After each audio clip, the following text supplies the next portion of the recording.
Bienvenidos a Museo Sumaya Fundación Carlos Slim.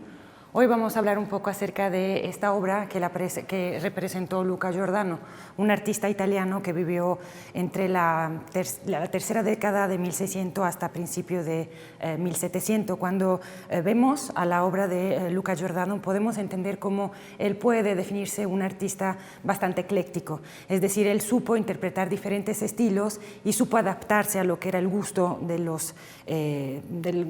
sus clientes en aquel entonces. En un principio, de hecho, él copiaba las obras de Durero y luego su formación, que tuvo lugar principalmente en Nápoles, fue influenciada por lo que fue el paisaje de Caravaggio por ahí. Entonces, sobre todo hacia mediados de 1600 vemos cómo es una obra, la de Giordano, que rinde homenaje a este fuerte claroscuro que caracterizó la obra de Caravaggio. También es muy presente la influencia de Ribera. De hecho, puede ser que él fuera su maestro, para después tener también la influencia de lo que fue el arte véneto con Tiziano, con el veronés. También rindió homenaje a lo que es el concierto cromático y de figuras que caracterizó la obra de Rubens. En este caso en particular nos encontramos frente a una serie que Giordano realizó dedicada a los filósofos. De hecho, son varias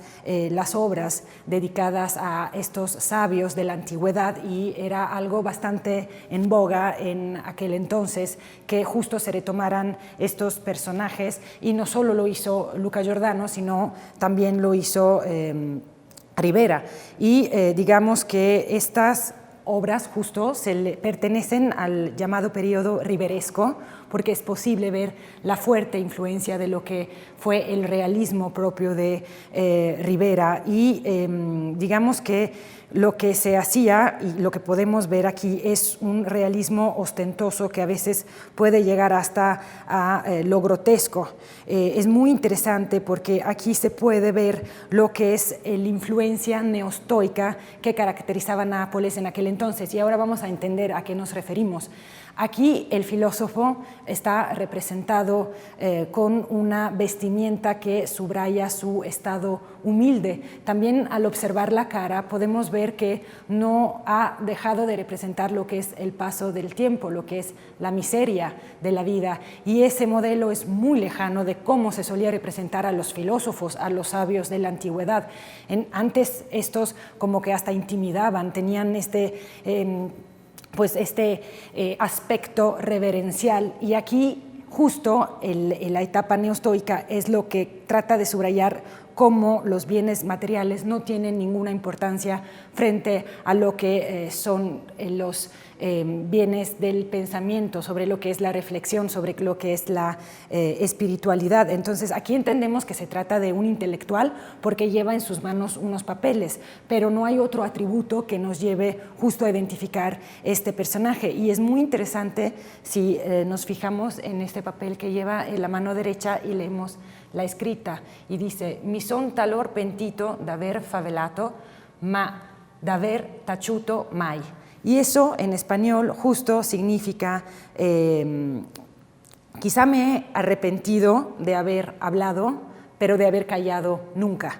Y esa es una frase que pertenece a las sentencias de Publio Sirio, y el personaje aquí representado es Tales de Mileto, que fue quizá el filósofo más antiguo de Grecia, y él fue el fundador de la escuela de Mileto, a la cual luego pertenecerán Anaximandro y Anaxímene, y es considerado, por ejemplo, por Platón en el Protágora como el primer de los 7 sabios. También en varios listados él va a aparecer, suele ser representado como un científico o como un hábil político. De hecho, hay un cuento de Platón en el Téteo que es bastante interesante porque nos habla del arquetipo del intelectual.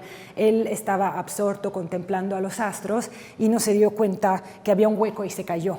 Y esto es justo el arquetipo del intelectual, que está absorto en pensamientos tan abstractos y tiene muy poco sentido práctico. Entonces es justo la figura del intelectual, del sabio de aquel entonces.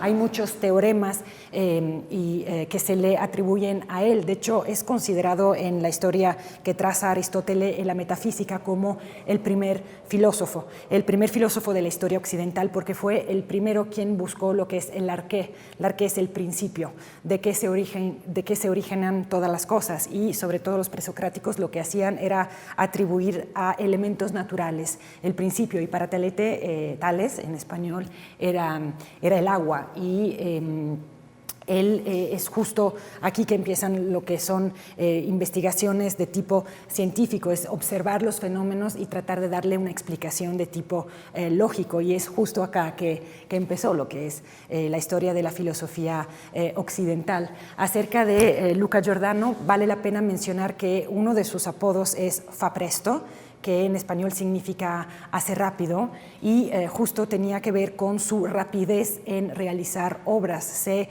cuentan alrededor de 1000 obras, entre lienzos, bocetos, dibujos, que realizó Giordano. De hecho, el apodo Fa Presto se le atribuyó hacia ya 1700 como un apodo despectivo, porque justo había un sentir antibarroco que veía en esta rapidez del trazo una cierta superficialidad, pero en realidad la obra, sobre todo de esta serie de filósofos, está en todo el mundo. En Italia está, en Milán, en Brescia, está en Roma, la encontramos en el Museo del Louvre de París, la encontramos en Buenos Aires, en Mónaco de Baviera. Entonces sí, esta serie fue fundamental, y lo que nos permite de verdad apreciar a Luca Giordano es su gran sensibilidad al observar lo que lo rodeaba y los aspectos de la realidad, no solo los más bonitos, sino también los más terribles, y representarlos con este realismo